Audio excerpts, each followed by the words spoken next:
a las personas que se están conectando o que ven el video grabado.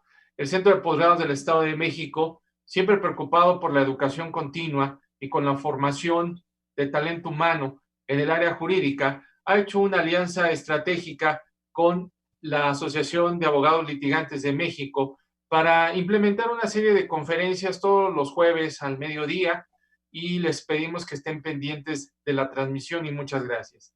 Este ciclo de conferencia se denomina La Ley ante la Pandemia y estamos muy contentos porque todos los ponentes son de alto nivel y seguramente enriquecerán nuestro conocimiento jurídico. Y como les vuelvo a insistir, tanto la Asociación de Abogados Litigantes y el Centro de Posgrados del Estado de México en esta alianza seguramente será de un gran fruto y de excelente provecho. Vamos a iniciar en esta sesión con la conferencia que está a cargo del licenciado Edgar Santos Neri Martínez, que se denomina Análisis Constitucional de la Normatividad Expedida ante el COVID-19. Pero antes de darle el uso de la voz al licenciado Neri, quisiera también comentarles que nos acompaña el maestro José Antonio Holguín Alvarado, que me va a permitir hacer la lectura de ambas currículums y hojas de vida, tanto de nuestro ponente como del licenciado José Antonio Holguín, para que todos conozcamos la referencia en específico. Empiezo por el licenciado José Antonio Holguín. El licenciado José Antonio Holguín, sus generales son las siguientes. Es miembro del Colegio de Contadores Públicos de México del 2001 a la fecha, integrante en 2015 de la Comisión de Gobierno Corporativo, presidente de la Asociación de Abogados Litigantes de México, consejero del Congreso Nacional de la Abogacía y del Consejo Nacional de la Abogacía, Ignacio L. Vallarta, así como presidente del Instituto de Criminalística, Ciencias Jurídicas y Pedagógicas. En su experiencia profesional, es socio fundador de las firmas Holguín y Asociados, Holguín y Holguín, Corporative Holguín y Partners, socio de Centro de Estudios Superiores en materia aduanera.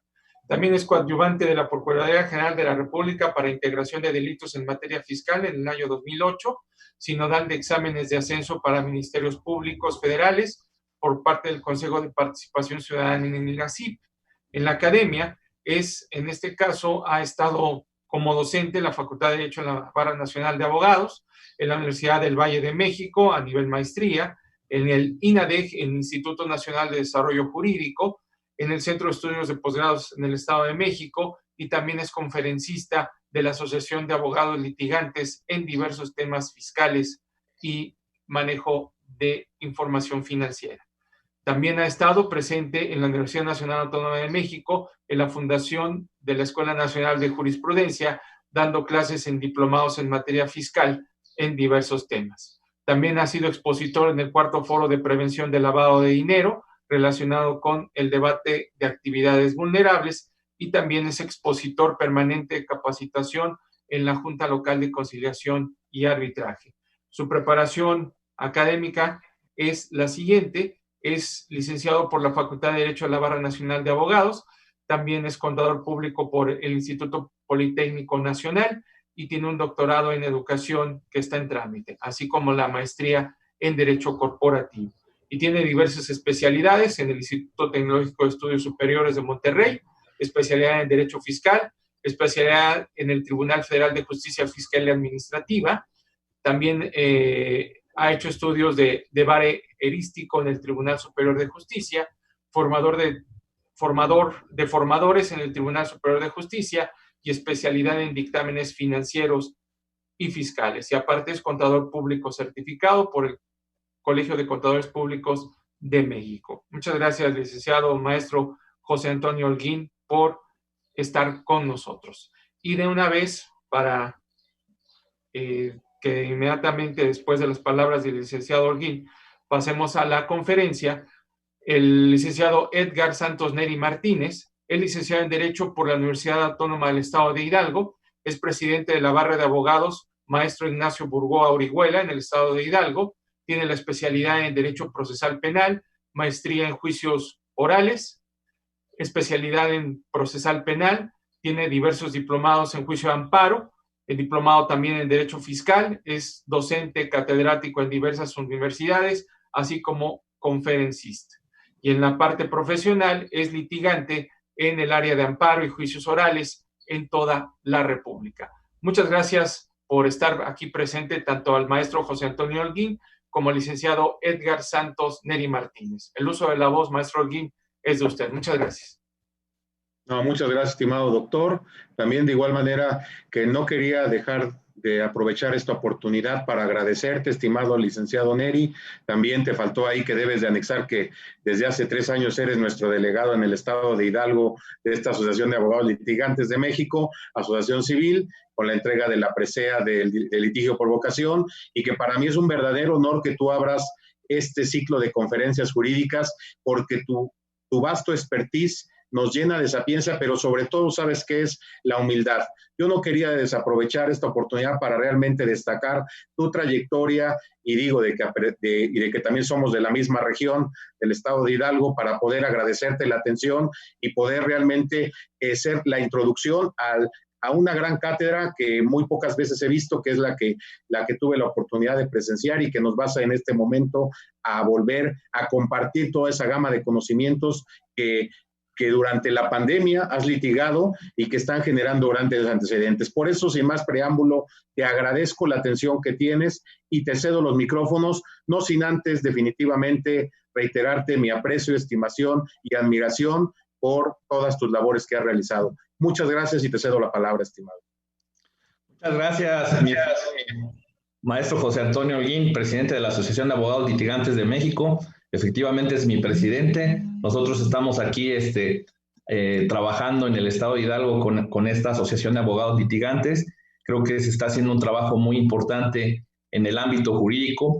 Los tiempos que estamos viviendo nos llevan a ser más estudiosos de nuestro sistema jurídico, a hacer propuestas propositivas. Y bueno, también agradecer al Centro de Posgrados del Estado de México su invitación para esta plática que esperemos les sea de utilidad a todos los compañeros abogados e iniciar con una reflexión. Nosotros estamos en una normalidad en la cual teníamos una experiencia, en cierta medida nos sentíamos que estábamos haciendo grandes cambios en los temas de administración y procuración de justicia, pero la pandemia creo que nos agarró a todos desprevenidos. Ciertamente el análisis que vamos a hacer es un análisis desde el punto de vista constitucional, y para ello vamos a comenzar con la plática.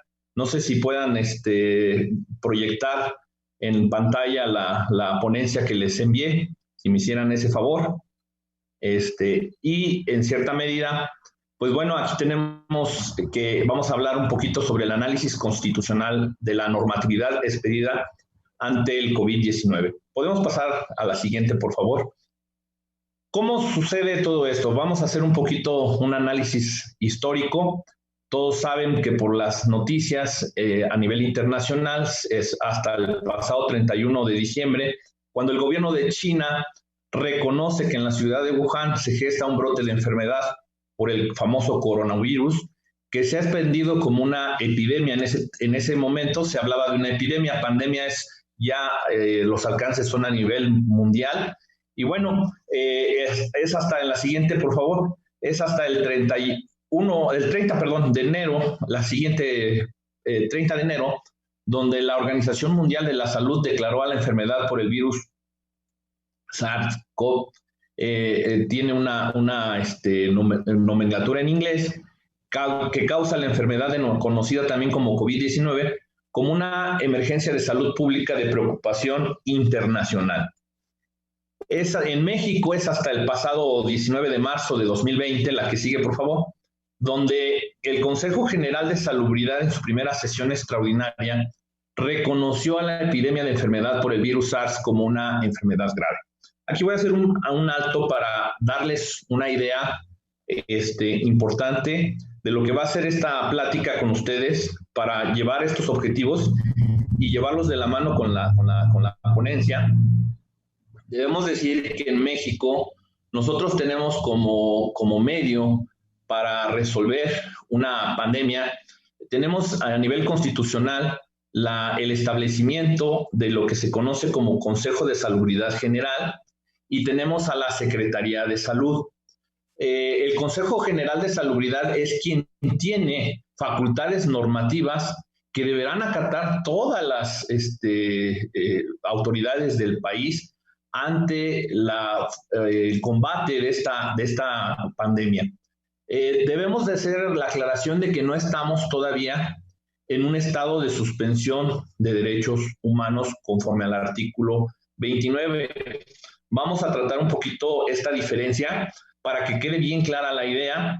Y bueno, yo creo que vamos a generar muchas reformas, tanto constitucionales como legales, porque la experiencia vivida, yo creo que nadie la imaginó y en cierta medida vamos a hacer un análisis jurídico constitucional de cómo la Constitución actualmente la maneja y en cierta medida, pues tengamos la idea de cómo va a ser este análisis de los acuerdos generales, tanto del Consejo General de Salubridad como de la Secretaría de Salud, que son las que han llevado las directrices en esta situación. Bueno, continuamos con la siguiente lámina, por favor. El pasado 23 de marzo de 2020 se publica en el Diario Oficial el acuerdo emitido por el Consejo de Salubridad General en el que reconoce la epidemia por el virus SARS en México como una enfermedad grave y atención prioritaria, así como establece las actividades de preparación y respuesta ante dicha epidemia. La que sigue, por favor. El 24 de marzo de 2020 se publica en el Diario Oficial el acuerdo emitido por el Secretario de Salud Federal mediante el cual se establecen las medidas preventivas que deberán implementarse para la mitigación y control. Es bien importante mencionar que la Constitución le faculta a la Secretaría de Salud adoptar todas las medidas preventivas para la mitigación precisamente de los efectos de esta pandemia. Tiene una fase preventiva, desde mi muy humilde opinión, y es el Consejo General de Salubridad quien debe encargar precisamente de atender normativamente las cuestiones que se van a adoptar. Y continuamos, por favor, con la siguiente. El 24 de marzo de 2020 se publica en el Diario Oficial de la Federación el decreto emitido por el presidente de los Estados Unidos mexicanos, por el cual sanciona el acuerdo emitido por el secretario de Salud. La Constitución nos refiere precisamente esto, que el presidente de la República debe, en cierta medida, ratificar las medidas preventivas que adopte el secretario de Salud y esto se ha cumplido cabalmente. En la que sigue, por favor. La siguiente. El 27 de marzo se publica en el Diario Oficial de la Federación el decreto suscrito por el presidente de la República porque se declaran acciones extraordinarias en las regiones afectadas de todo el territorio nacional en materia de salubridad general para combatir la enfermedad grave. La que sigue, por favor. Y aquí ya venimos a unas cuestiones bien interesantes que nos van a ayudar al análisis. El 30 de marzo se publica precisamente el acuerdo emitido por el Consejo General de Salubridad, por el que le declara como emergencia por causa de fuerza mayor a la epidemia de enfermedad generada por el virus SARS. En este acuerdo, el Consejo General de Salubridad delega las facultades al secretario de Salud. Va a ser muy interesante analizar su cuestión constitucional y en el que sigue ya el 31 de marzo, que es un acuerdo, por favor la que sigue, el 31 de marzo tenemos precisamente un acuerdo emitido por la Secretaría de Salud por la que ya se establecen acciones extraordinarias. No sé si recuerden que aquí ya se ordenaron la suspensión de actividades y se hicieron clasificación de actividades esenciales y no esenciales. Entonces, estos dos acuerdos creo que son muy importantes que se analicen en cuanto a su constitucionalidad y vamos a decir cuáles son las posibles soluciones que pueda adoptar el Poder Judicial. Muchos de los planteamientos que vamos a hacer son temas que van a llegar al Poder Judicial y que debemos de prever cuáles son las soluciones posibles. Son asuntos de complejidad extrema, yo le diría así, y que bueno, tenemos algunos antecedentes jurisprudenciales que también los vamos a analizar, pero aquí está el primer punto. Yo en lo personal sostengo que el Consejo de Salubridad General carece de facultades para delegar esas facultades normativas a la Secretaría de Salud. Sin embargo, hay jurisprudencia del Poder Judicial en el sentido de que se han delegado facultades las autoridades administrativas a otras autoridades para coadyuvar con ellas en diversas situaciones, y esto se ha validado a través de la jurisprudencia del Poder Judicial Federal. Dicen por ahí que la jurisprudencia no sabemos si es mentira o es verdad, pero la tenemos que acatar, y en cierta medida estas jurisprudencias creo que pueden ser utilizadas para dar validez a este acuerdo. Continuamos, por favor. El que sigue, el 3 de abril se publica otro acuerdo también emitido por la Secretaría de Salud, por el que se establecen las acciones extraordinarias que se deberán realizar para la adquisición e importación de bienes y servicios, que se refieren a las fracciones 2 y 3 del acuerdo y el artículo 2 que hemos aludido anteriormente, y publicado el 27 de marzo. Por favor, en la que sigue, el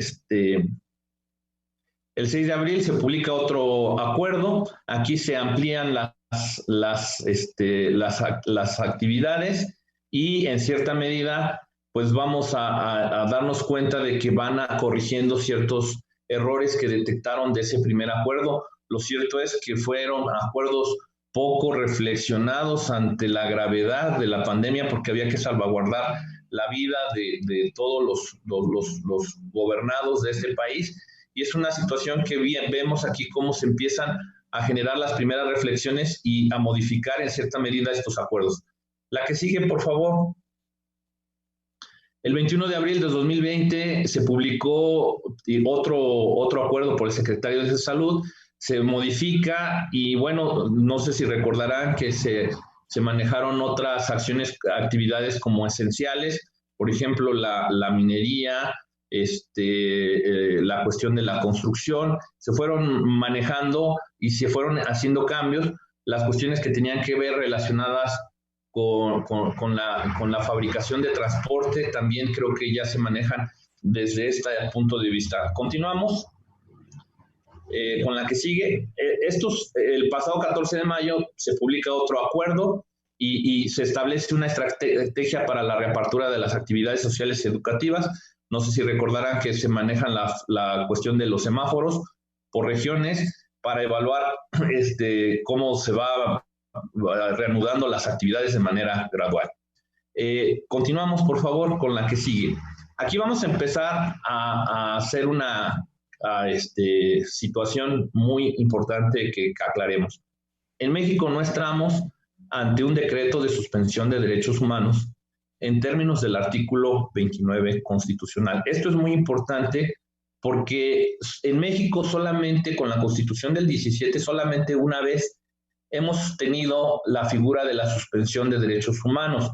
Fue cuando México le declara la guerra al eje Berlín-Roma-Tokio en la Segunda Guerra Mundial. En esta situación, que era una guerra mundial, ha sido la única vez en que se ha hecho uso de la figura de la suspensión de derechos humanos. Antiguamente nosotros veníamos de una tradición jurídica en la cual hablábamos de dos figuras que limitaban a las garantías, llamadas garantías individuales, más correctamente garantías del gobernado. Hablábamos de la figura de la suspensión de derechos y la figura de la restricción de derechos. La figura de la suspensión de derechos es de carácter temporal, puede ser en toda la República o en un lugar determinado, mientras que la figura de la restricción son hipótesis que la Constitución misma establece de manera permanente, por las cuales no se tienen o no se gozan de ciertos derechos fundamentales. Por ejemplo, en la libertad de tránsito, en el artículo 11, se hace alusión precisamente que la libertad de tránsito puede limitarse ante cuestiones de salubridad general en nuestro país. Continuamos con la siguiente, por favor. Aquí tenemos el artículo 29 constitucional, lo estamos ahí citando porque es muy importante que lo conozcamos para diferenciar precisamente esta hipótesis de suspensión de derechos con la hipótesis de emergencia sanitaria que prevé también la Constitución. Aunque una emergencia sanitaria sí pudiera dar lugar a la suspensión de derechos humanos, ojalá esto no ocurra, ¿verdad? Han sido muy cuidadosos, yo creo que nuestras autoridades, en no llegar nunca a un estado suspensivo de derechos humanos. La que sigue, por favor.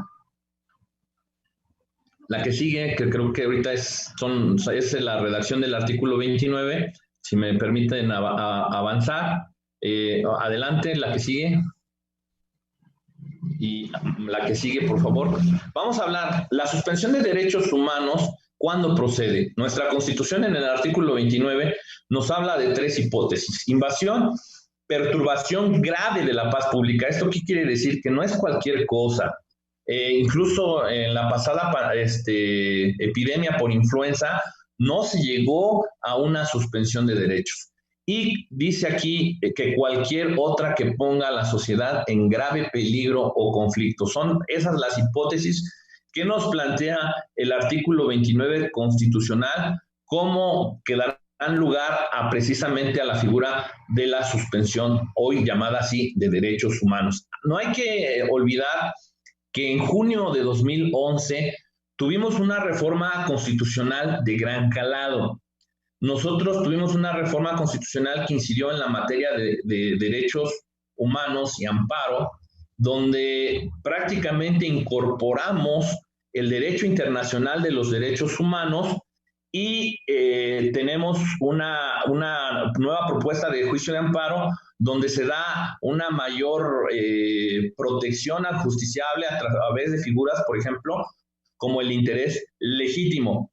Es muy importante que no perdamos de vista que esta reforma coloca en un acto de soberano del Estado mexicano a los derechos humanos como una situación angular de todas las autoridades del Estado. Por ahí algunos sostienen que estamos en una lucha de ser garantistas, algunos dicen que ya hemos llegado a un hipergarantismo y en cierta medida pues también las autoridades requieren cumplir con sus actos que les encomienda la misma constitucional, el Estado de Derecho que tenemos, y en cierta medida tenemos ahí un cierto conflicto. La función del Estado en sí ante los derechos humanos. ¿Podemos continuar con la que sigue, por favor? ¿Quiénes pueden emitir este decreto de suspensión de derechos? Es el presidente de los Estados Unidos, con la aprobación del Congreso de la Unión o de la Comisión Permanente cuando aquel estuviera reunido.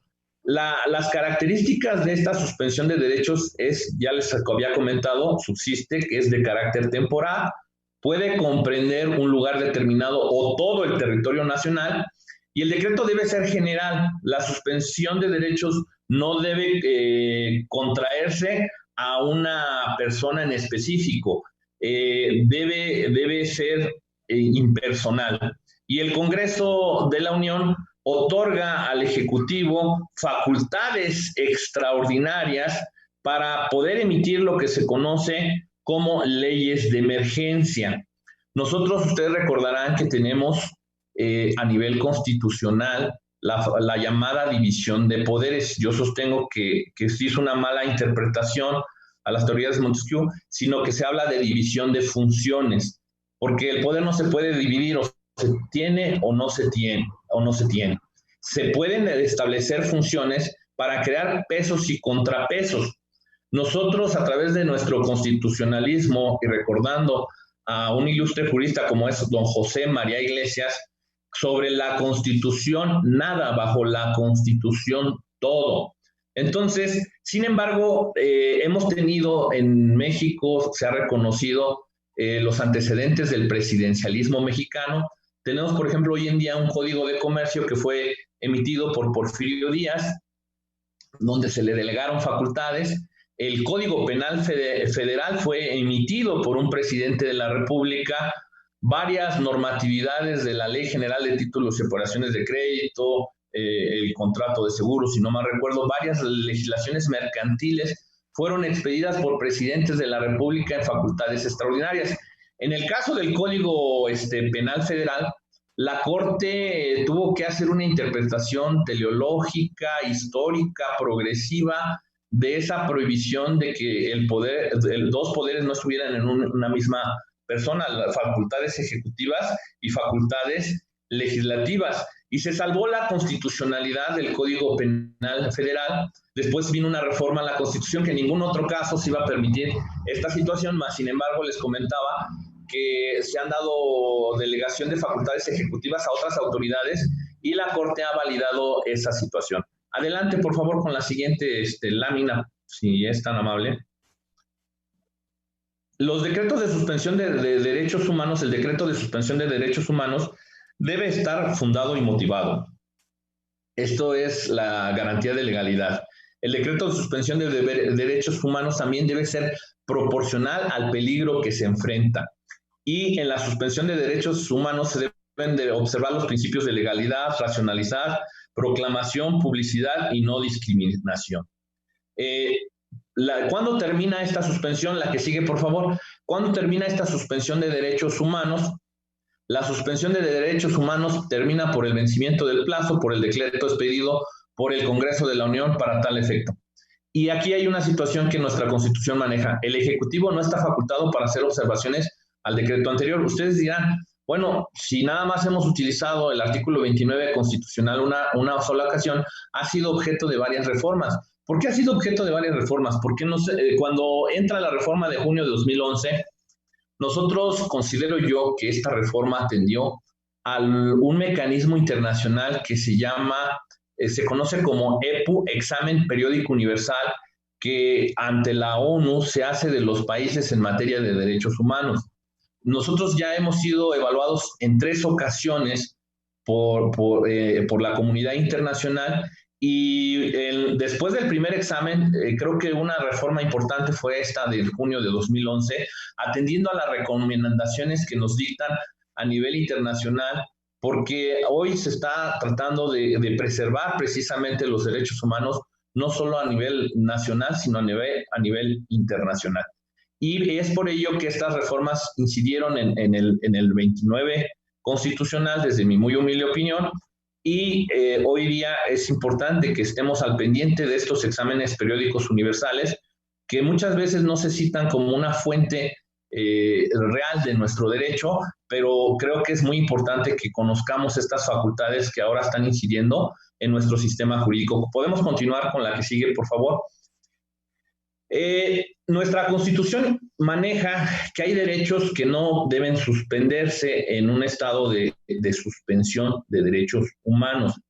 Y esto es un poquito confuso porque cuando hablamos de la teoría de los derechos humanos decimos que todos los derechos humanos están en un mismo nivel y que ni uno es más importante que el otro. Sin embargo, aquí en la Constitución se reconoce que hay un cierto núcleo de derechos que no deben ser suspendidos, incluso en casos de suspensión de derechos humanos. ¿Cuáles son esos derechos que no deben ser suspendidos? El derecho a la no discriminación, el derecho al reconocimiento de la personalidad jurídica, el derecho a la vida, el derecho a la integridad personal, el derecho a la protección de la familia, el derecho al nombre, el derecho a la nacionalidad, los derechos de la niñez, los derechos políticos. La que sigue, por favor. La libertad de pensamiento, dice ahí derecho de expresar ideas, el derecho de conciencia, el derecho de libertad de creencia, el principio de legalidad, principio de retroactividad, que yo sostengo que es irretroactividad, porque es lo que maneja nuestra Constitución. Sin embargo, como en la Convención Americana de Derechos Humanos también se regula la suspensión de derechos, se habla de principio de retroactividad y creo que lo copiamos, aunque en nuestra tradición jurídica creo que es más correcto hablar del principio de irretroactividad. No se le debe dar efecto retroactivo a una ley en perjuicio de persona alguna, es decir, que la ley no obre hacia el pasado. Prohibición de la pena de muerte, prohibición de la esclavitud y la servidumbre, prohibición de la desaparición forzada, prohibición de la tortura, y no deben suspenderse los medios de control constitucional para la protección de los referidos derechos, como cuáles, como el juicio de amparo. Adelante, por favor. Bueno, en el artículo 29 constitucional se creó un nuevo medio de control constitucional. La Suprema Corte de Justicia, de oficio y de inmediato, tiene el deber de revisar la constitucionalidad y validez de las normas de emergencia que el Ejecutivo, en uso de facultades extraordinarias, realice. Ya les comentaba que el Ejecutivo tiene dos facultades de legislar. Una que es a través de las llamadas leyes de emergencia, a través de la suspensión de derechos, y otra es la que regula el 130 constitucional en cuestiones arancelarias, donde pues, se tiene que actuar de manera muy rápida ante pues, cuestiones de la oferta y la demanda y proteger la economía nacional. Se le otorgan esas facultades extraordinarias al presidente de la República para legislar. Fuera de esos casos, carece de esas facultades, pero aquí, de una manera muy inteligente, se prevé que la Corte, de oficio y de inmediato, debe revisar la constitucionalidad y validez de esas llamadas normas de emergencia. Continuamos, por favor.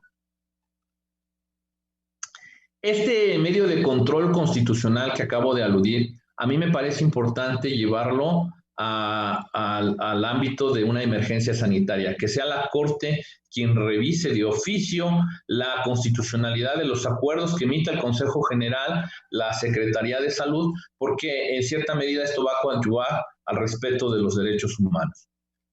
Aquí les comentaba que la Convención Americana, tenemos el artículo 27 que regula también esta figura, y cómo fuimos replicando precisamente algunas disposiciones de este artículo 27 en nuestro actual artículo 29 constitucional. La que sigue, por favor. Bueno, hecha alusión de que no estamos, espero que haya quedado aclarado, en una suspensión de derechos humanos, nuestra Constitución sí prevé cómo debemos atender una emergencia sanitaria como la que nos ocupa el día de hoy. Y precisamente es el artículo 73, donde se alude a las facultades del Congreso de la Unión.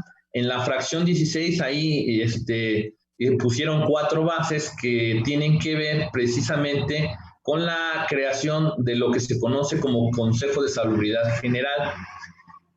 En la base primera de esa fracción 16, se alude precisamente al Consejo de Salubridad General, que va a depender directamente del presidente de la República, sin intervención de ninguna Secretaría de Estado, y sus disposiciones generales serán obligatorias en el país. Como se ve en esta primera base, tenemos que quien tiene las facultades normativas es precisamente el Consejo de Salubridad General. Y este consejo depende directamente del presidente de la República. ¿Qué buscó el constituyente? Buscó que este consejo hoy está integrado por varios titulares de secretarías de Estado, pero además de personajes importantes que pueden dar ideas para cómo enfrentar un caso delicado en el país como es una pandemia. Y en el caso de las epidemias puede ser que el Consejo no se encuentre sesionando, sino que esté en receso, y precisamente en la base segunda se habla de que la Secretaría de Salud tiene la obligación inmediata de dictar las medidas preventivas indispensables, obviamente dentro de sus funciones que tiene como autoridad sanitaria, pero no tiene, desde mi muy humilde opinión, la facultad normativa para atender la pandemia, ya que esta facultad, como les estoy comentando, es una facultad del Consejo de Salubridad General. Y en la base tercera nos alude precisamente a que la autoridad sanitaria será ejecutiva y sus disposiciones serán obedecidas por todas las autoridades administrativas del país. En este caso se refiere a las disposiciones normativas del Consejo de Salubridad General. Adelante, por favor, con la que sigue.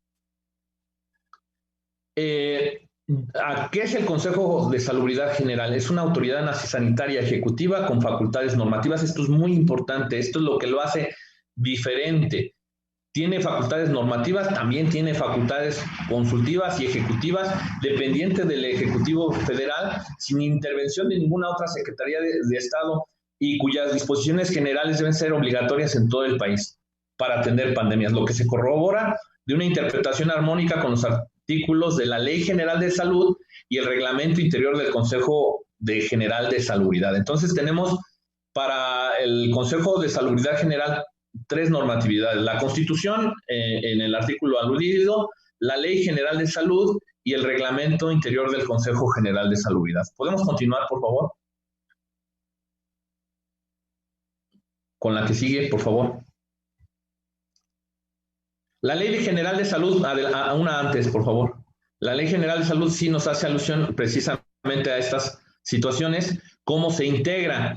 La que sigue ahora sí.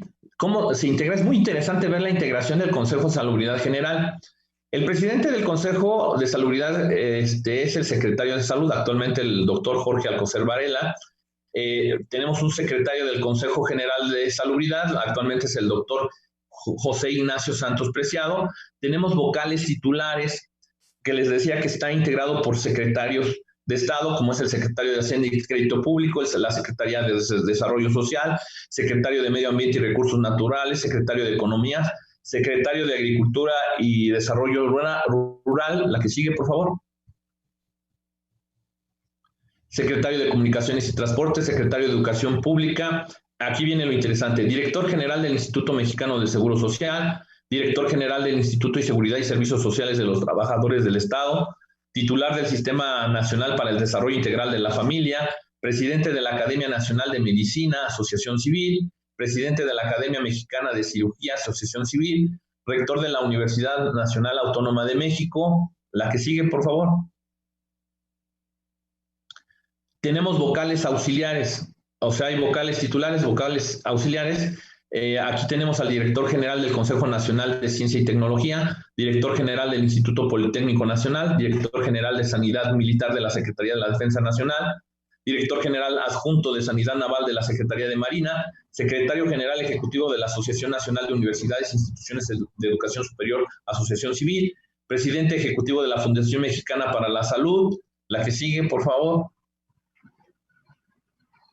Secretario de Salud en el Estado de Baja California, representante de la región noreste, secretario de Salud en el Estado de Tamaulipas y representante de la región noreste, secretario de Salud en el Estado de Tlaxcala y representante de la región centro, secretario de Salud del Estado de Campeche y representante de la región sureste, secretario de Salud del Gobierno de la Ciudad de México, coordinadora general de Protección Civil de la Secretaría de Gobernación. La que sigue. Subdirector corporativo de Servicios de Salud de Petróleos Mexicanos, presidente de la Academia Mexicana de Pediatría, Asociación Civil, presidente de la Sociedad Mexicana de Salud Pública, Asociación Civil, presidente de la Academia Nacional de Ciencias Farmacéuticas, presidente de la Asociación Nacional de Hospitales Privados, Asociación Civil, presidente del Colegio Médico de México, Asociación Civil, presidente del Colegio Mexicano de Licenciados en Enfermería, presidente del Consejo de Ética y Transparencia de la Industria Farmacéutica. Continuamos. Presidente de la Cámara Nacional de la Industria Farmacéutica, presidente de la Cámara Nacional de la Industria de la Transformación, y tenemos también invitados: secretario de Salud Pública del Gobierno del Estado de Sonora, Organización Panamericana de la Salud, Organización Mundial de la Salud, representante en México, Cristian Roberto Morales Furiman, director de Prestaciones Médicas del Instituto Mexicano del Seguro Social, director médico del ISSSTE. La que sigue, por favor. Director general de Laboratorios Biológicos y Reactivos de México, Sociedad Anónima de Capital Variable, director de la Facultad de Medicina de la UNAM y director de la Escuela Superior de Medicina del Instituto Politécnico Nacional.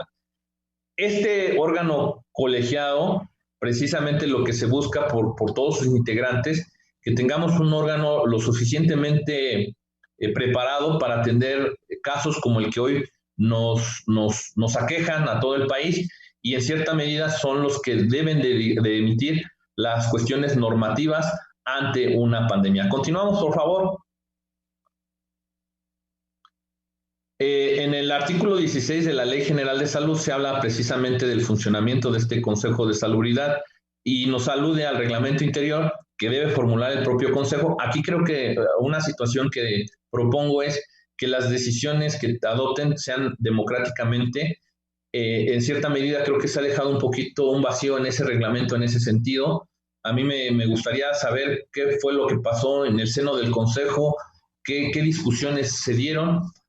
Por ahí he visto la intención de algunas personas de a través de una petición solicitar toda esta información pública y por qué llegaron a la conclusión de delegar las facultades en el secretario de Salud. Continuemos, por favor.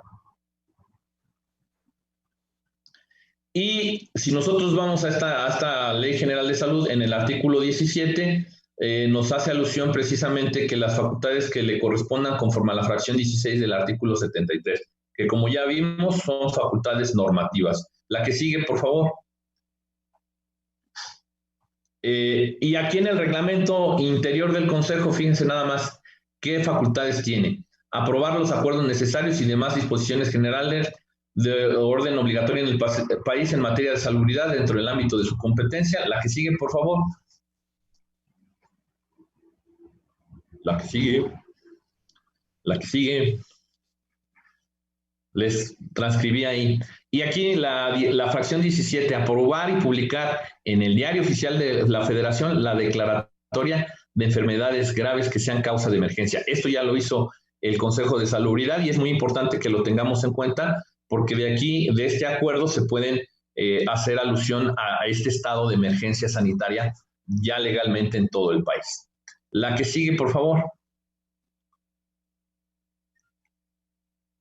Aquí les hago alusión a algunas tesis del Poder Judicial, precisamente donde aluden a la facultad normativa del Consejo General de Salubridad.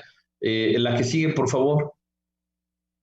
Donde corroboran la afirmación que les hace su servidor de que el Consejo de Salubridad, subordinado al Ejecutivo, tiene facultades para emitir disposiciones generales en materia de salubridad. Esto ya lo ha dicho el Poder Judicial en interpretaciones a nuestra Constitución y esta es una muestra. La que sigue es otra jurisprudencia, por favor, la que sigue, donde precisamente se hace alusión a esas facultades que tiene de emitir cuestiones de normatividad general por parte del Consejo General y que serán obligatorias en todo el país. La que sigue, por favor. De hecho, este artículo ha sido interpretado muy pocas veces por el constituyente, por el Poder Judicial, pero en estas tesis que tenemos como antecedentes, en todas se hacen alusión precisamente a las facultades normativas que tiene este Consejo General de Salubridad, obviamente en el ámbito de la salubridad general. Continuamos, por favor. ¿Cómo surge este Consejo de Salubridad? Surgió en 1887 durante el gobierno de don Porfirio Díaz, bajo el título de Consejo Superior de Salubridad, y se constituyó precisamente como un cuerpo consultivo, y donde sus integrantes pues, son personas expertas en áreas afines a la salubridad o que se encuentran vinculadas a estas cuestiones de salubridad. Y bueno, tenemos estos antecedentes, si me lo permiten, para que alcancemos a ver toda la ponencia, las voy a continuar con la que sigue, por favor. Si no les voy a dar toda la situación que ya se ha generado en la práctica. La podemos omitir, más que nada por el tiempo, que Cronos es implacable y quizá no me dé tiempo de ver todas las quedan a su disposición esta ponencia. Espero les sirve con nuestros compañeros del Centro de Posgrado del Estado de México y bueno, está a su disposición. La que sigue, por favor. Ahí hacemos alusión de cómo surgió precisamente este Consejo General de Salubridad. La podemos avanzar. Creo que me faltan muchos temas que creo que pueden ser más importantes de la génesis. La que sigue, por favor. Y aquí acudimos a la Secretaría de Salud. Como ya les decía, la Secretaría de Salud ante una pandemia tiene obligación de adoptar las medidas preventivas indispensables para superar la pandemia, las que deberán ser sancionadas por el Ejecutivo Federal. ¿Y qué es preventivo? Continuamos.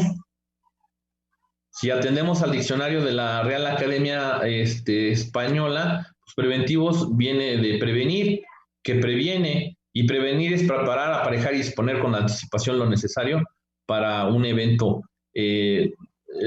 conocer de antemano con anticipación los daños que se nos pueden ocasionar, Y esto es lo que dice literalmente el diccionario de la Real Academia de la Lengua Española. Continuamos. ¿Qué medidas pueden aprender? Todas las que están a su alcance, pero no tienen las facultades normativas la Secretaría de Salud. Por eso es importante que trabaje de la mano con el Consejo General de Salubridad, que sí tiene esas facultades normativas. Continuamos, por favor. Bueno, incluso se habla en la Ley General de Salud, en el artículo 181, de en qué casos, por ejemplo, tenemos por ahí cuáles son las funciones precisamente de la Secretaría de Salud en casos de enfermedades transmisibles que sean como una pandemia. Por favor, la que sigue. Y podrá declarar mediante decreto la región o regiones. Esto también es una facultad del Ejecutivo. La región o regiones amenazadas que quedan sujetos durante el tiempo necesario a la acción extraordinaria en materia de salubridad. Pero esta es una facultad del Ejecutivo Federal según la Ley General de Salud. Adelante, por favor. Les paso todo esto porque creo que muchas veces se nos pasan por alto. Y bueno, las acciones extraordinarias en materia de salubridad ejercidas por la Secretaría de Salud, aquí están en el artículo 184. En ninguna de ellas se hace alusión precisamente a las facultades normativas, que como ya dijimos, son competencia del Consejo General de Salubridad. Continuamos, por favor. Y yo sostengo aquí el primer análisis constitucional que la Secretaría de Salud no tiene facultades normativas para atender una pandemia, ya que dicha facultad la tiene el Consejo de Salubridad General. Con todo lo que vimos, con todas las disposiciones legales, podemos llegar a esa conclusión. La que sigue. Y bueno, aquí hay una situación importante. Ustedes vean este acuerdo. ¿Quién lo emite? Lo emite precisamente el Consejo de Salubridad General, que es el que les comentaba. Este acuerdo delega las facultades a la Secretaría de Salud. En ese segundo punto de este acuerdo se dice: la Secretaría de Salud determinará todas las acciones que resulten necesarias para atender la emergencia prevista en el numeral anterior. Desde mi muy humilde opinión, el Consejo General de Salubridad carece de competencia para delegar esas facultades. Sin embargo, les decía, no soy desconocedor de la jurisprudencia del Poder Judicial, en el sentido de que se han delegado facultades las autoridades ejecutivas a otras autoridades ejecutivas y no se ha considerado que sea una situación de inconstitucionalidad. ¿Podemos continuar, por favor? Y esto es lo que les comentaba. Este es otro planteamiento, otra conclusión que su servidor tiene, que el Consejo de Salubridad General carece de esa competencia constitucional. De acuerdo a la garantía de legalidad, las autoridades solamente están facultadas para hacer aquello que la ley les permite. Todo aquello que la ley no les permite les está vedado. Entonces, si constitucionalmente se ideó al Consejo de Salubridad General para ser el que tome las decisiones, pues deberá ser el que asuma esa función constitucional y no que las delegue a un secretario de salud donde asume funciones normativas. ¿Podemos continuar, por favor? Sin embargo, ya les había comentado, su humilde servidor puede decir eso, pero como les decía, hay mentiras, hay verdades y la jurisprudencia que no sabemos si es mentira o es verdad, pero la tenemos que acatar. Y recordando a Charles Evans, cuando fuera gobernador del estado de Nueva York y más tiempo después jefe de justicia de la Suprema Corte de los Estados Unidos, dijo lo siguiente: vivimos bajo una constitución, pero la constitución es lo que los jueces dicen que es. La que sigue, por favor. Aquí en México, David, el ministro en retiro, don Genaro David Góngora Pimentel, en este libro de las garantías individuales en México, parafraseando el adagio norteamericano, la Constitución no dice lo que se expresa en su texto, sino lo que los jueces señalan que dice. La Constitución es lo que los órganos de control constitucional dicen que es. Bueno, entonces, este planteamiento, pues ustedes dirán, pues ¿de qué me va a servir? Fíjense que a mí ya me sirvió en un caso práctico. Yo asesoro a una empresa que se dedica al mantenimiento industrial y llegaron por ahí autoridades municipales solicitando el cierre inmediato de la empresa. Entonces tuvimos que hacer un amparo y yo tenía miedo con el principio de definitividad porque tradicionalmente me hubiera tenido que ir al juicio de nulidad y en cierta medida, pues eso tenemos aquí el problema en Hidalgo que no estamos trabajando a través de los juicios en línea, como sí ocurre, por ejemplo, a nivel federal. Entonces, invoqué la inconstitucionalidad de estos acuerdos para dar cabida a una excepción al principio de definitividad. Cuando se combaten normas de observancia general, no hay necesidad de agotar los recursos ordinarios contra los actos que se combaten esas normas, contra las normas en sí y contra los actos de aplicación. Es una excepción precisamente al principio de definitividad y el Poder Judicial Federal me recibieron la demanda de amparo como un caso urgente, de acuerdo a los nuevos lineamientos que ya se están emitiendo en los acuerdos generales y me concedieron la suspensión provisional a fin de que la empresa siga prestando sus servicios como de mantenimiento industrial a varias empresas que se dedican a la producción de alimentos. Entonces, es muy interesante qué uso le podemos dar a este conocimiento, sabedores que a lo mejor el Poder Judicial Federal valide la delegación de facultades que otorgó a la Secretaría de Salud. Continuamos, por favor. Bueno, llegamos a un tema muy interesante sobre la procuración y administración de justicia en los tiempos de COVID-19. Es bien importante, yo les recomiendo mucho hacerse de los cuadernos de jurisprudencia que ha emitido la Corte Interamericana de Derechos Humanos. Y hay un cuadernillo que se llama de protección judicial. Y en este cuadernillo, la jurisprudencia de la Corte Interamericana de Derechos Humanos nos hace alusión de que ni en situaciones de emergencia o estados de excepción por suspensión de derechos, se debe dejar sin efecto precisamente las garantías de protección judicial. Es decir, los tribunales tienen que estar expeditos para impartirla. Sin embargo, pues todos sabemos que esta situación pues no ha sido posible en todo el país.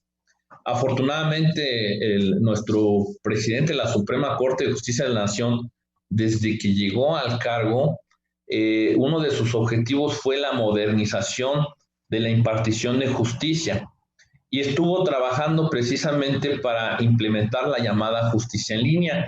Esto ya lo tenía previsto hacerlo por allá por el mes de septiembre. Sin embargo, esta pandemia obligó a que hoy en día, conforme al último acuerdo del Consejo de la Judicatura Federal, el Poder Judicial Federal ya casi en su totalidad, a través de la justicia en línea, pues podemos accesar. He visto por ahí algunos amparos de algunos abogados que se quejaron, por ejemplo, de que había una competencia desleal de aquellos abogados que manejaban el uso de la tecnología con aquellos que estaban acostumbrados a la justicia tradicional. La justicia en línea hoy en día creo que nos permite accesar a la administración de justicia, protegiendo los derechos del justiciable a la vida, de no ser contagiado, a los de los funcionarios judiciales que tienen también su derecho a la vida.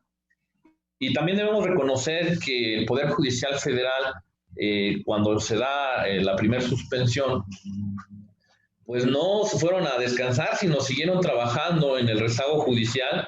Creo que han hecho un trabajo, hay que reconocerlo, como parte de una barra de abogados, que creo que han hecho un gran esfuerzo para ir normalizando y permitiendo que los justiciables puedan acceder a la administración de justicia. Pero es bien importante, lo comento, que conforme a estas obligaciones que ya tenemos por jurisprudencia de la Corte Interamericana, garanticemos la no repetición en otros casos similares o de suspensión de derechos. Esta pandemia, si bien nos agarró en una situación de confort o de comodidad, que estábamos muy acostumbrados a un sistema tradicional, creo que nos ha llevado a nuevos retos, y uno de los retos es precisamente cómo administrar justicia en los tiempos de COVID-19. ¿Podemos continuar con la siguiente planteamiento? Bueno, aquí están las resoluciones que les comentaba. Yo les aconsejo mucho que utilicen estos cuadernos de jurisprudencia de la Corte Interamericana de aquí que tenemos, y en cierta medida nos dan muchas directrices y cómo el derecho pues está globalizando en cierta medida, y tenemos que ser conocedores de estas directrices que nos obligan, porque ya se ha reconocido que la jurisprudencia de la Corte Interamericana es obligatoria para las autoridades de nuestro país. Continuamos, por favor. Aquí vienen varias resoluciones que hacen alusión a todo este tema de la suspensión de derechos humanos y cómo pues deben estar expeditas las cuestiones de administración de justicia. Continuamos, por favor. Conforme al acuerdo emitido el 31 de marzo de 2020 por la Secretaría de Salud, se reconoció que como actividad esencial a la procuración e impartición de justicia. Nosotros tenemos en el juicio de amparo que hay casos graves que cualquier hora del día o de la noche se puede promover el juicio de amparo. Inicialmente fueron los únicos que se podían tramitar. Posteriormente creo que hicieron un esfuerzo muy importante el Poder Judicial Federal para que hasta el día de hoy pues ya casi tenemos una administración de justicia en línea casi en su normalidad. Estamos viendo cómo las salas de la Corte están funcionando, y esto no fue fácil. Creo que se requieren elementos informáticos importantes de comunicación entre el Consejo de la Judicatura, la Corte, con los tribunales locales. Creo que ahorita el paso que yo recomiendo como integrante de una barra de abogados es que el Poder Judicial Federal tenga cierta coordinación con los poderes judiciales locales, porque, por ejemplo, en el caso de los amparos directos los tenemos que presentar ante las autoridades responsables, entendiendo aquella que emitió la sentencia, laudo, resolución que puso fin al juicio, y si ellos no tienen un sistema para recibir el amparo digital, pues no podemos hacer uso con el Poder Judicial Federal. Es bien importante ver las reflexiones. Me ha tocado estar en foros donde magistrados, jueces están dialogando sobre toda su experiencia. Me llamó mucho la atención, por ejemplo, en Jalisco, cómo pues incluso a través de llamadas telefónicas comenzaron a administrar justicia. Y bueno, se van a cometer errores, ciertamente se van a cometer errores, pero tenemos que avanzar, tenemos que caminar sobre esta justicia digital, y conforme vamos caminando, vamos a ir haciendo camino. Esto es algo que invito a la reflexión, porque también nosotros como operadores jurídicos, como abogados, es importante que conozcamos precisamente todos estos formas de administrar justicia, y que tengamos, por ejemplo, la FIREL, que tengamos, también se está haciendo alusión a la FIEL en el último acuerdo, para efecto de poder dar o brindar justicia a todos los gobernados en México.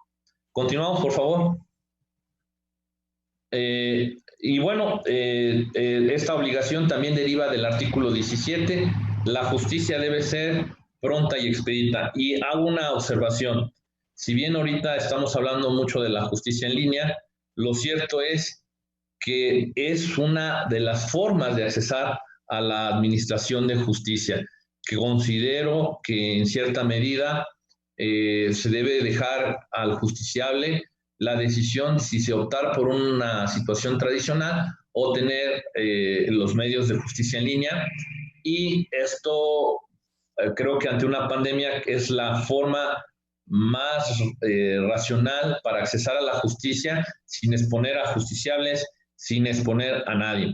Por ahí, por ejemplo, en la materia penal, se hacían las reflexiones si podía llevarse esto en todas sus etapas, por ejemplo, el principio de inmediación que establece la Constitución. Ya por ahí la Corte nos ha dicho que la inmediación es como un control, no tanto que estén ante su presencia las partes. Hemos visto cómo, por ejemplo, se hablaba en el Código Nacional de Procedimientos Penales que no se podía revisar la valoración racional de la prueba que hiciera el juez de primera instancia, sino que en apelación esos temas no se iban a tocar. Y bueno, ya porque se decía que se afectaba la inmediación, y hoy en día, bueno, ya vemos que por jurisprudencia de nuestra Suprema Corte de Justicia, al analizar precisamente la constitucionalidad del Código Nacional de Procedimientos Penales, pues se ha hecho alusión a que sí se puede revisar esa valoración de la prueba, que debe ser racional, no debe ser arbitraria por parte de los jueces. Continuamos, por favor. Y bueno, esta garantía de protección judicial está en el artículo 25, en la Convención Americana de Derechos Humanos, y bueno, creo que también es importante que la mencionemos, porque va de la mano con el artículo 17 constitucional, está en armonía. Continuamos, por favor. Ejercer el poder sin contrapeso siempre resulta tentador para los gobiernos, ya que en eventos como el que enfrentamos bajo el pretexto de garantizar la protección de la salud, han pretendido racionalizar la vulneración de derechos humanos que no deben ser afectados. Se han dado casos, yo he visto, por ejemplo, en Jalisco, por ejemplo, se dieron desapariciones de personas que se manifestaron, promovieron amparos, personal del Poder Judicial Federal, actuarios, estuvieron ahí muy al pendiente de ello, y incluso las barras de abogados que conozco de por allá, pues agradecen al Poder Judicial Federal pues la valentía, porque no solamente lograron rescatar a estas personas, sino también pues pusieron su vida al peligro de contagiarse al estar trabajando en una actividad como es la función jurisdiccional. Continuamos, por favor.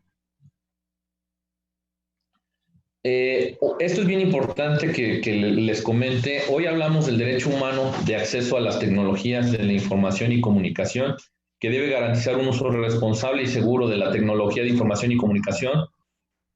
Sobre el particular tenemos ya una declaración un poquito antigua, que es sobre la utilización del progreso científico y tecnológico en interés de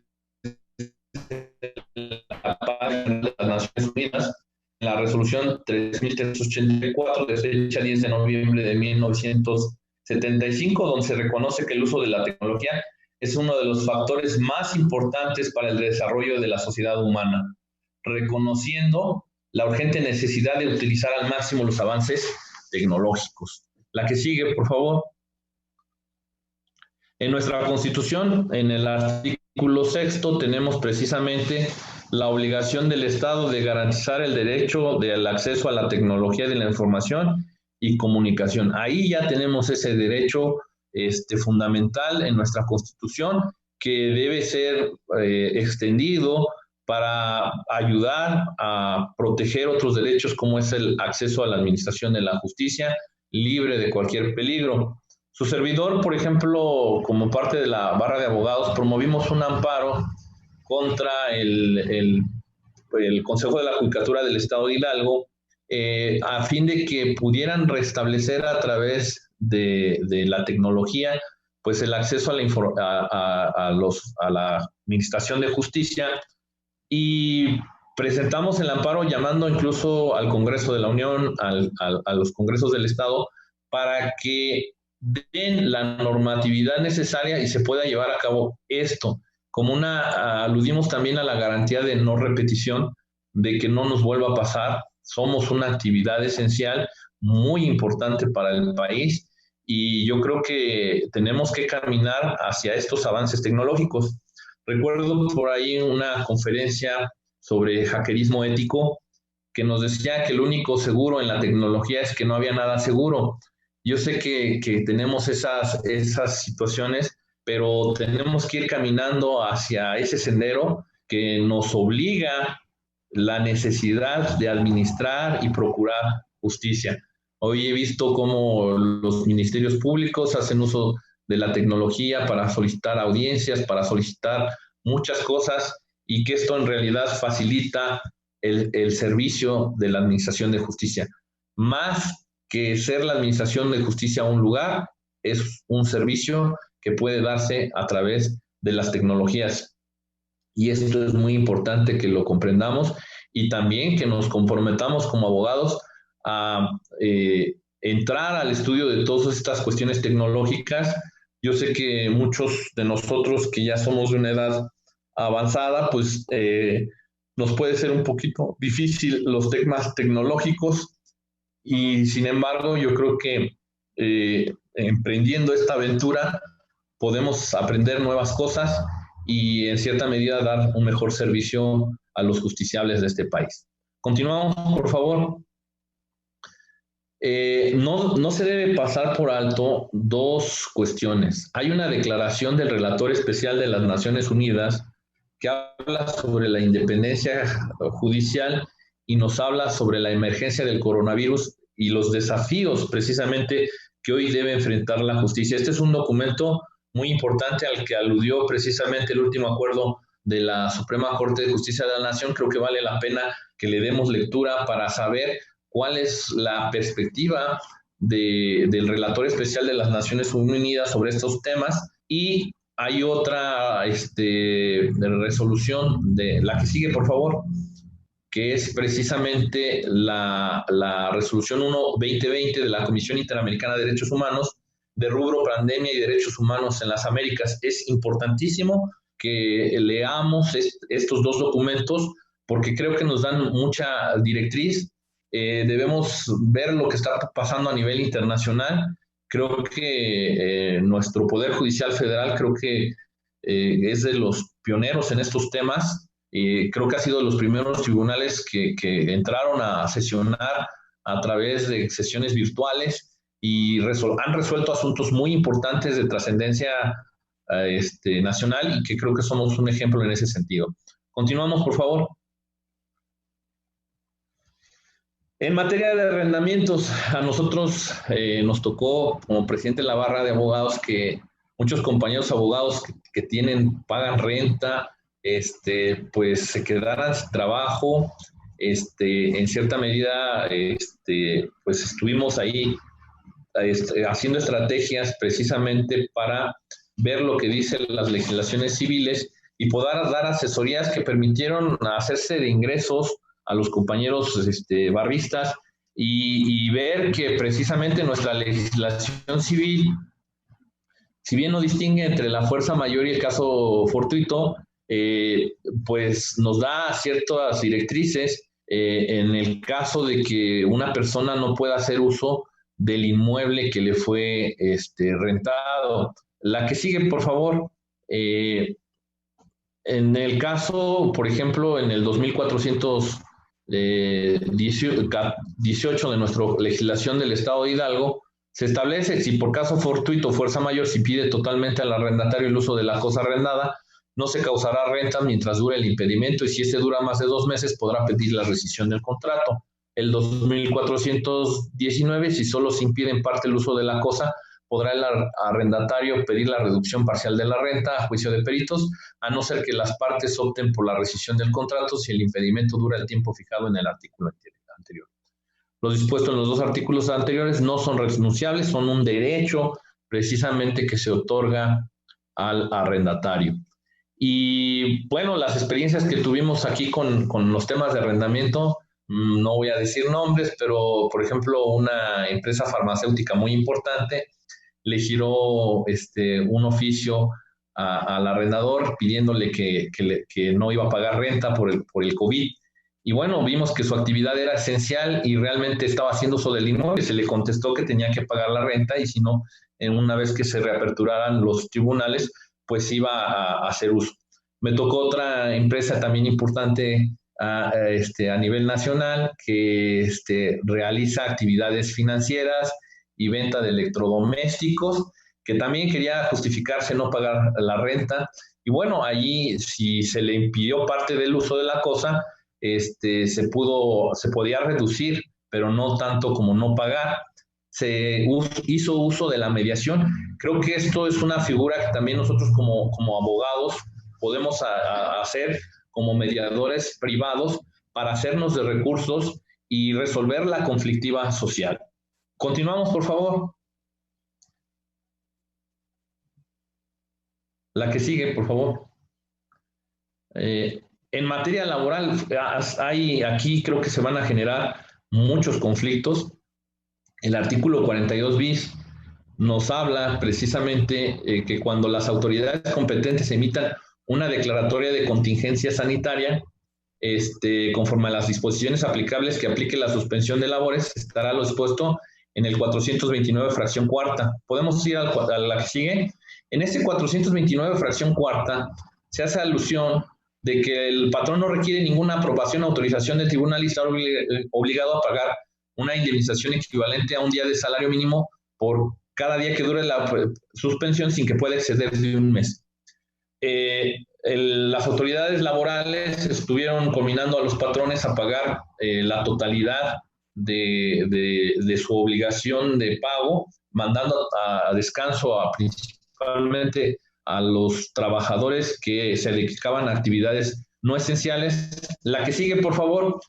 Y lo hacían en términos de este 427, que hablaban de fuerza mayor o caso fortuito, no imputable al patrón, y que debe ser, en este caso, es una suspensión colectiva, pero debe ser aprobada precisamente por las juntas de conciliación y arbitraje, y en cierta medida, pues está esa situación. Yo he visto a patrones que le han puesto todo su empeño por ayudar a sus trabajadores, incluso a través de figuras de mediación he visto cómo los trabajadores también quieren rescatar estas empresas, porque en muchos casos creo que tenemos ahí la posibilidad de que tengamos por ahí concursos mercantiles, y en los concursos mercantiles se busca rescatar a las empresas. Entonces, creo que la función de la mediación para resolver la conflictiva social de una manera ágil y rápida y podemos retornar a la vida productiva del país, va a ser muy importante que tengamos como abogados esas habilidades, independientemente de la opinión que vayan a tener nuestros tribunales sobre estas cuestiones que estamos manejando. La que sigue, por favor. Y en materia electoral, fíjense que nosotros en Hidalgo estamos por tener las elecciones en los 84 ayuntamientos que tenemos en el país. Y bueno, de no ser posible las elecciones municipales, se van a designar consejos municipales, y eso nos lo dice nuestra Constitución. Por ahí el Instituto Nacional Electoral quiso modificar los calendarios electorales para que el próximo 4 de septiembre tengamos ya nuevos ayuntamientos, pero esto no sabemos qué vaya a pasar, estamos todavía a la expectativa qué es lo que va a pasar en la materia electoral.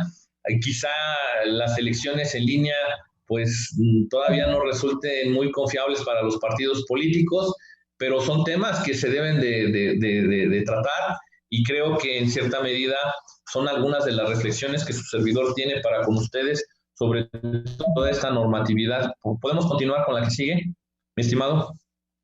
La que sigue. Les comentaba, las que siguen, por favor, creo que ya traté estos temas. Ahí está la ponencia.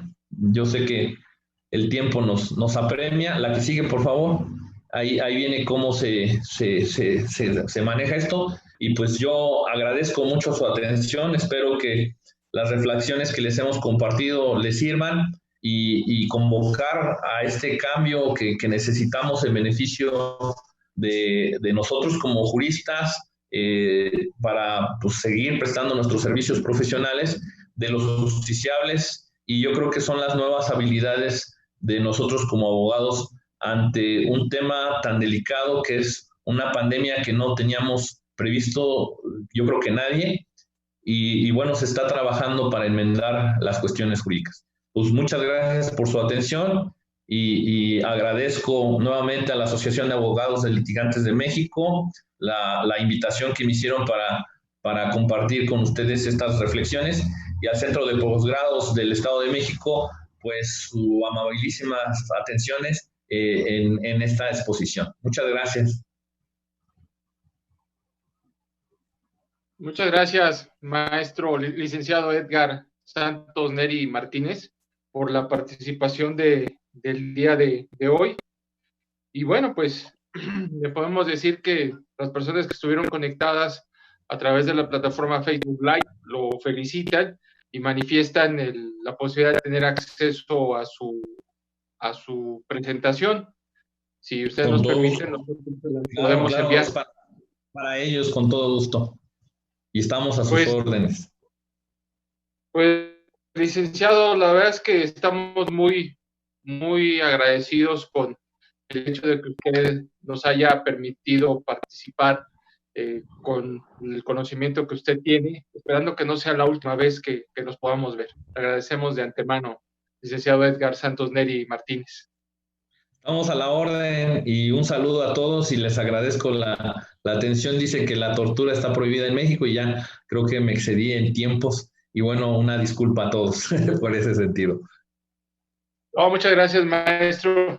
Gracias por su atención y los invitamos la próxima semana.